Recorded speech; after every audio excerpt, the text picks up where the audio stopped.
Welcome, family. This is Mental Stimulant, and I'm coming through. We're going to spend some time. I set aside time today to record some content for you guys. We are going to enter the realm of spirits with the Spirit Realm deck and also do some regular tarot. But I have meditated, and I was also told about a specific problem that we have on this platform. A problem of content stealing, you know, and things like this. And I was given a download about, a lot of people, everybody wants to be chosen.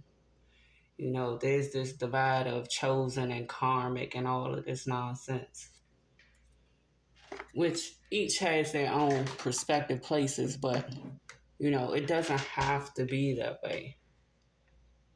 With everything, there's always a forced divide. There's never no unity. So we hear all the time that we all have the same 24 hours. Some are just more creative than others. I have been hearing lately a lot about, for people to put out ideas that they have, things that they do in their private time, even if it's common scribbling or drawing or etching or writing lyrics or composing things, making clothing, making jewelry, etc., etc. That we should just do it. And I was thinking about the fact that there's a lot of people that steal content when really we all have creative nudges that I don't think that we realize. When I was a child, my first job, when I got my first, work permit? No, it was even before that, my first summer job. It was kind of home economics type of job where they taught us how to sew and create things like throws for the back of your family's couches, pillows, and this stuff is as simple as hand stitching fabrics together and stuffing them with cotton, you know. And this is for children that were 16 that didn't know how to do any of these things. But you often realize the more that you do something, the better you get at it. You know, um, in different locations I've seen where they got these flea markets.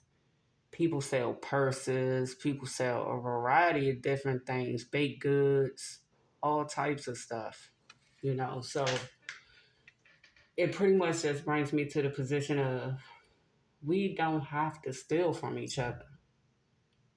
Why steal from someone else when you can be proud of something you created yourself, not something you stole from someone? There's no glory in that because those weren't your original ideas. That wasn't your work.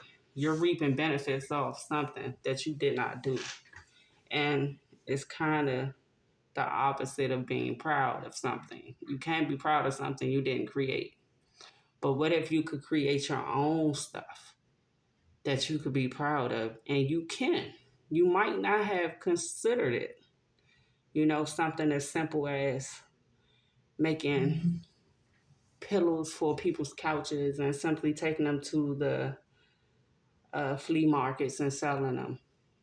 Senior citizens like buying stuff like that. You just simply got to know your audience, your customer. You know, I was also, there's people that make up melodies in their heads. They're probably not even good at writing lyrics, but they hear these melodies and, they kind of don't know what to do with them, or they play instruments and come up with these melodies and don't know what to do with them. Well, why don't you just record them on your phone and just upload them to the platform in original form and let the person who's meant to see it, that can put lyrics to it, find you. You know, there's so much things that we can do, even down to this teddy bear here. Stuff like this can be created with our own hands. Instead of putting energy into stealing from each other, why don't you do this? I'm going to set a game plan for you. Because this is what I was told in meditation. For the next 30 days, if you're serious about doing something on your own, investing your time and your effort for yourself, creating something for yourself, I would take the next 30 days. And when you're at home, say you take traditional showers, I would take baths. I would put sea salt in my bath, and I would submerge myself in that bath as if I'm baptizing myself. I would say a prayer, and I would ask the Creator, show me what I need to see. Give me the ideas that I need to have. And you spend that time in quiet, eyes closed, nothing on your mind. Just simply listen to yourself breathe. Relax. Breathe in. Hold it for 4 seconds. Let out.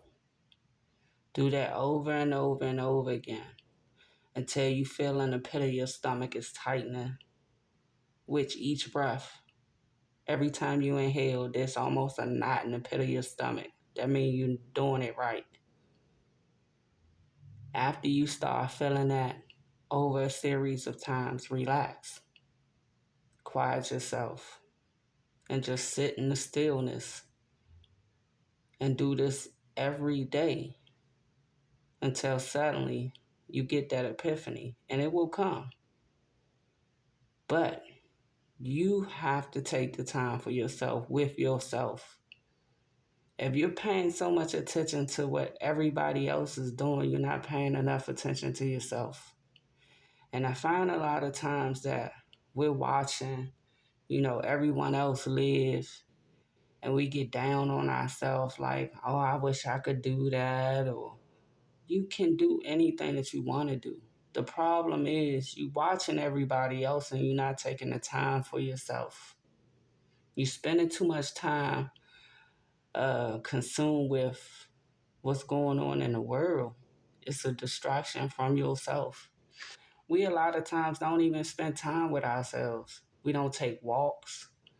We don't really give ourselves compassion, and nurture ourselves. We'll nurture other people. We'll give others compassion, but we never do that for ourselves. We never take time alone. Most of us don't like looking at our own reflection. And this is why we miss out on a lot of those things, because that creativity is found when spending time with yourself. So think about that. And I challenge you to put that time and that effort that you put into everyone else and what's going on in the world. I challenge you to put it into yourself. Give yourself 30 days where you're solely concentrating on yourself. And come back here and tell me what you come up with. I'm sure something is going to come up. Hey, the next 2 videos we're going to do, like I said, the spirit realm. And we're going to do some traditional tarot. As always, guys, I love you so much. Peace.